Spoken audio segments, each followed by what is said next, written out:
Hey guys, free pick time. All right, back with another free play. Let's see if we can make you guys a bit of money today. I got a baseball play I love. I'm going to walk you through why I like this so much in a second. We are coming off an absolutely huge day yesterday. I gave out 8 player props yesterday. We went 8-0. Okay. Overall, I gave out 13 props, 12-1. Absolutely phenomenal day. I've been the first person to come here and say, like, this can't continue with props. Like, we can't keep hitting at these crazy numbers, but we are. And I really, honestly, at this point, don't have any way to explain. It's been going on like well over a year now, and we're just pumping out insane prop numbers. So yeah, another incredible day yesterday. We got a very busy day again today, mostly again, with props. We don't have a ton of baseball. Okay, don't have a ton of baseball. I only got 4 baseball plays. I got a bigger NBA play today. I got some NBA props, and then I got a lot of baseball props. But I mean, there's value out there right now. There isn't a significant amount of value in terms of just sides and totals. But around the edges on the props, there is a lot of value. We're going to try to take advantage again. Like I said, coming off a 13-1 day. So fingers crossed we can get it done today. Pretty high volume again for our props. Last thing, jump in before I get to today's pick.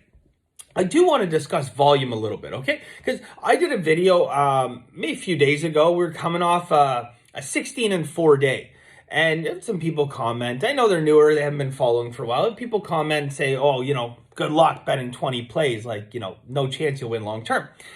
Except for the fact that I've been doing that very publicly for 3.5 years. And we've been consistently winning long term. So I've urged them. All I said is, look, it is very doable. Okay. Sometimes we bet more than that. Yesterday we had well over 20 plays. So, good day. I urged them to go to my Facebook group. I said, look, don't take my word for it. Okay. There's 3,500 people in there. Go ask them. They'll tell you exactly what we've done over the last 3 years. Right. So, the thing with volume, and I think, and we're talking about, how many games you're betting, it can be your best friend or it can be your greatest enemy. All right. Now, I'm going to be the first person to tell you guys straight up. If you have an hour to cap games, you can't bet high volume. You just can't do it because there's no possible way that you could spend the time that you need to go through all the games with a fine-tooth comb to find the best value in the various different places you try to find it, right? So in these particular cases, yeah, you know what? If you're betting even 10 or 12 games a day, like, you're probably going to run into a fair amount of trouble. For somebody who does this as a living, okay, this is your full-time job, no different than a stockbroker going to work and sitting down and analyzing all these different stocks for value. He might be looking at small cap, medium cap, large cap, like every single thing under the sun he's looking at because he gets to spend his entire day doing it. Well, you guys are at work. It's what I'm doing, okay? When you guys are watching the games at night, this is what I'm doing. It's my passion. It's an obsession, to be honest with you. I love capping sports. I absolutely love it.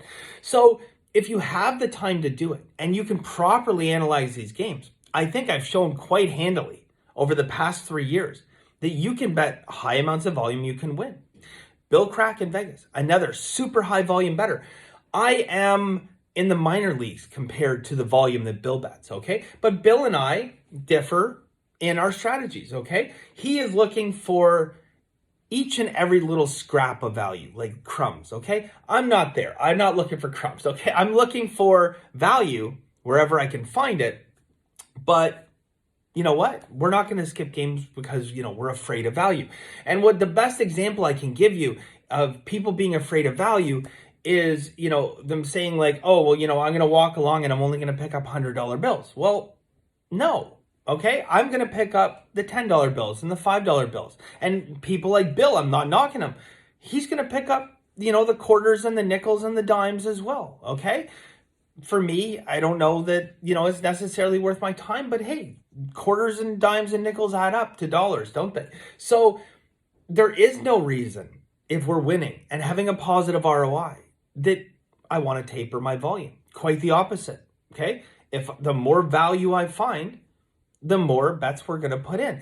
And the way that this all works, the beauty of it is because we practice bankroll management.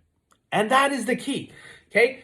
You guys saw my video the other day. Guy to tell me bet 100% of my bankroll on one game. It's hilarious, right? But you got people believe that stuff. And then, you got other people running around saying, bet 10% of your bet 10% of your bankroll on this bet, on that bet, right? Yeah, that's pretty exciting, right? Here's the thing. You will go broke doing it. Bottom line.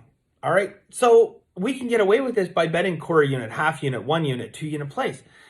You never get crushed, okay? When you have these smaller plays, it just doesn't happen. It gives you a chance to revalue your bankroll and your unit size and move on to the next day. All right. I'm constantly telling people, win or lose. Like after, yesterday, my message to people, okay, good. Great day yesterday.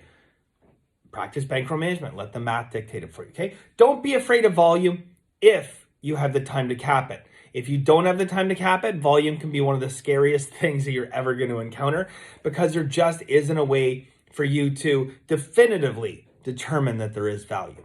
All right, jumping into today's play, guys, we're going to go with Tampa Bay and Cleveland under 8.5 runs here. I have capped this at 7.6 runs, which gives us about a 10% edge here. Very good in sports betting terms. So looking really quickly, guys, at Wrigley, and Wrigley, kind of like Coors Field in a way, it's a bit of an enigma. It's very, very unique to which way the wind is blowing, okay? It is very sensitive ballpark to atmospheric conditions, okay? Wind blowing out at Wrigley, you're going to get a lot of overs. Wind blowing in at Wrigley, going to get a lot of unders.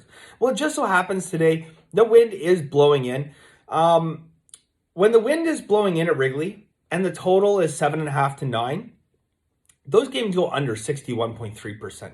Okay, 61.3%. Now we think about that and we know that greatest of all time, Billy Walters, hit 57%, right? Come out here and said the best professionals in the world try to win 54 to 56%. That is what the elite level professionals are doing. And just having the wind blow in at Wrigley is 61.3%. That's pretty compelling. It's 100 wins, 63 losses. When we look at the best performing lines, when the times where the totals are sitting at 8 or 8.5, it's 50 wins and 24 losses. Compelling? It is, okay? Now, let's take a look. Let's dive actually into the numbers. Okay, why does that make sense, right? Why are we taking under 8.5 in this game? Well, we're going to see, on average, about a 27% decrease in home runs hit in this game, okay? So a 27% decrease compared to MLB averages. We're also going to see, not as impressive, but still good, an 18% reduction in average runs.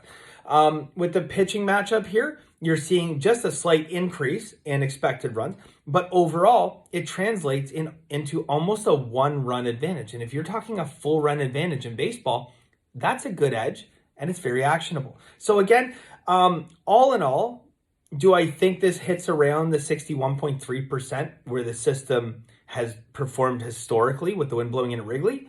No. I think it's going to come in slightly under that, but it's very, very close to being around the 60% range. That is why I like this play. Practice bankroll management, guys. If you have the time to cap, don't be afraid of value. Don't step over the dollars and the $5 bills and the $10 bills just to go pick up hundreds, okay? If the value's there, take it. If you don't have the time to properly cap the games, if you can't commit to that, then value can steal so much money, then volume can steal so much money from you guys that you absolutely want to make sure that you're limiting the amount of games you're betting. And again, sometimes people just decide to pay me $99 a month for masterclass, get my full card of picks every single day, because I'm doing this all day and I love it. All right, guys, best of luck, and we'll see you soon.